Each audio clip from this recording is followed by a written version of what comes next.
If we now look at some of the actual category, or the three main categories that make up the DIY market, you actually start seeing what is actually driving growth, where are the growth opportunities within the DIY market. Well, it's not going to be in non-decorative materials, repair and maintenance. There's only one exception to that, and that includes insulation. So that includes that sort of environmental sort of products where people are looking to insulate their homes to reduce energy bills, and because they have more ethical and or environmental kudos to do so.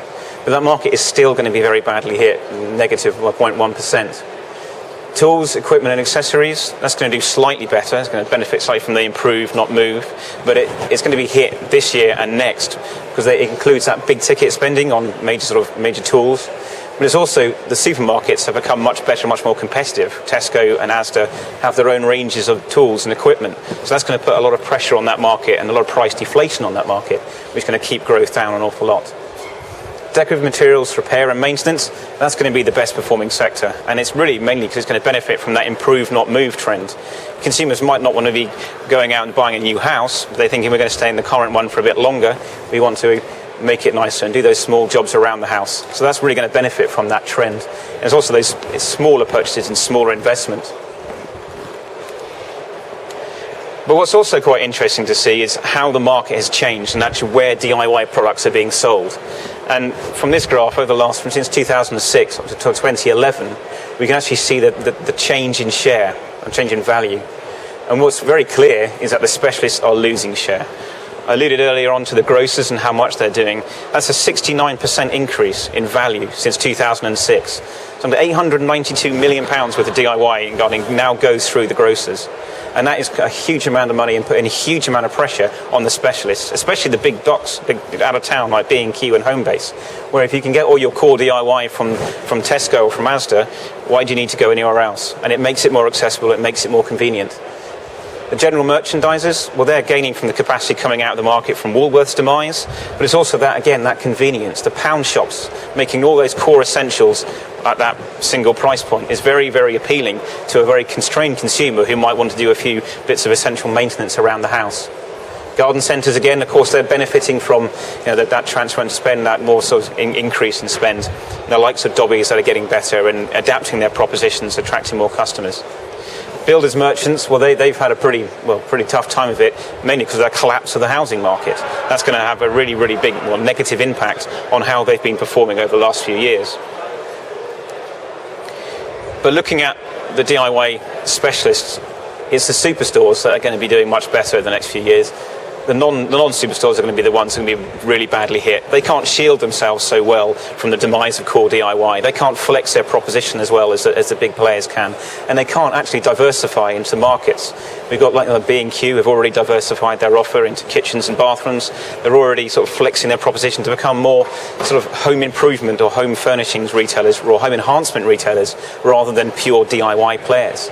So for that reason, they're able to flex, and adaptability is going to help them outperform the market over the next few years. It's also interesting not just to look at where things are being sold, but how the consumer's behaving and what is actually driving their loyalty, what makes them shop at B&Q rather than Homebase or Tesco over Asda. And looking at our How Britain Shop survey, which looks at the drivers of loyalty in each sector, taking the DIY market, you can actually see that it's no real surprise to see price increasing as a driver of loyalty because we have a constrained consumer who's far more frugal. But it's interesting to see that quality, convenience, service have all increased quite dramatically since last year. And that shows that the consumer, yes, they're frugal, yes, they're more constrained, but when they have a more measured approach to spending, you have to work harder to encourage them to do so. And it's not just about where's the best price, because you can just go to Tesco or Asda. It's about competing on service, competing on quality of service, competing on quality of product, but most importantly, convenience. And that's not just about being conveniently located, that's about having an online proposition as well. So I just want to sum up where we are at the moment before I move on quickly, and that's just to sort of say, well, demand, yes, is very, very weak, and that's because we have a constrained consumer. We have the demise of core DIY. Consumers are not necessarily that interested as they have been in the past, that dwindling consumer interest in core DIY. Competition is increasing. A lot of people are getting involved and getting on the bandwagon of DIY. And that's especially the enhanced offers from the non-specialists. They're getting better and more adept at it. The consumer's changing. Yes, they're not only becoming more constrained or changing their shopping habits or shopping behaviour, but those drivers of loyalty have changed quite dramatically. So all this basically means to the retailers is they need to mitigate the declines in the market, and they need to minimise the threats that are emerging for them. So that really involves they need some strategies for success. And we just put that into two main blocks for today's purposes, and that's looking at the demise of the core DIY and looking at that increasing level of competition in the market. So in relation to the demise of core DIY, it's about identifying and exploiting the growth opportunities, the growth potential in the market, and that involves diversifying into those markets. But in terms of competition increasing, it's about boosting the specialist credentials. It's about standing out from the crowd. It's actually about differentiating yourself from the competition, especially the non-specialists. And that all comes down to enhancing your offer to make sure it does all those things. So we look at diversifying. Well, they're diversifying into different areas, different sectors and different categories. B&Q, for example, have identified that trade is a very good thing to be identifying with, especially with the core affiliation with DIY. That trade consumer, that trade customer has become far more important for them. They're introducing the Trade Point in March 2010, and it's already doing extremely well. The separate entrances catering for that trade customer. They've already been going into kitchens and bathrooms, seeing that as a huge growth opportunity. A lot of capacity came out of the market in 2009, 2008, 2009, most notably MFI. So there's huge opportunities to pick up that spend. They're also in categories. I was mentioned earlier on that most DIY players have really flexed their propositions to become more home enhancements. So categories such as homewares, furniture and floor coverings have become far more important to them. But of course what you're seeing when you do diversify into new markets is that you come up against new rivals and you come up against a new customer base. So when you come up against new rivals, you've got more competition. With more competition in homewares, more competition in furniture and floor coverings, and there's more competition and more intense competition. When you come up with a new customer base, I mentioned before the different demands of different customers, different level of expertise and different level of knowledge. A trade customer is going to expect an awful lot more product knowledge and expertise than your average customer off the street. So what that essentially means is they're going to have to leverage those specialist credentials, and they're going to have to get better at specialist credentials because they're going to be competing against the specialists in homewares, the specialists in furniture and the specialists in trade. So when we look at enhancing the offer, what we actually really mean by enhancing the offer, we identify it into several different areas. The first one being reinforcing those credentials. And that's about having the expert advice and the installations. So installations is about going above and beyond. It's providing the free installations or installation advice. And the expert advice is very, very important to make sure that you're reinforcing your expertise. It's about exploiting trends that are emerging. Now, I mentioned gardening is a very big trend, but eco products is also a huge trend. That's going to be that consumer who's looking to reduce energy use, the consumer that's looking to save money, and also that more environmentally conscious consumer.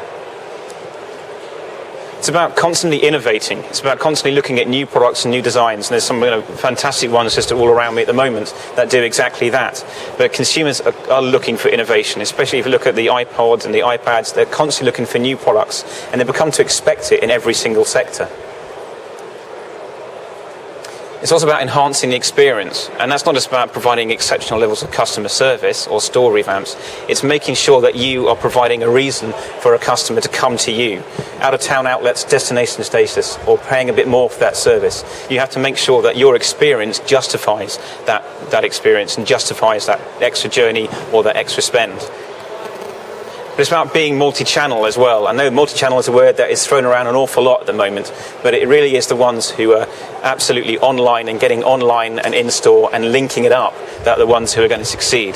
So the ones that offer the convenience of click and collect, the ones that offer the innovative ideas in m-commerce that link online and in-store. Consumers are already using mobiles to research when they're shopping, to look at products, to compare prices. You have to be able to accommodate that change and that shift now or risk losing out. And these are some of the offers or some of the ways that some retailers are actually enhancing the offer. We can see B&Q with its You Can Do It and the project advisors, all these different techniques they're using to really reinforce their specialist and their expertise credentials. We've got down there even Tesco are offering free installation on their kitchens. You wouldn't be saying that they're the experts to put that in, but that kind of offer in this environment is an extremely competitive and quite appealing offer. looking at ways to exploit trends. B&Q have an eco shop, a shop within shop that really capitalises on those growth opportunities in that sort of sustainability opportunities there. Improving the shopping experience, we have B&Q with Reserve and Collect, that convenience, that element of linking in-store and online. Even Homebase with their iPhone app that helps consumers and is shopping in a way and providing the information, providing a way that helps them shop in a way that makes sense to them.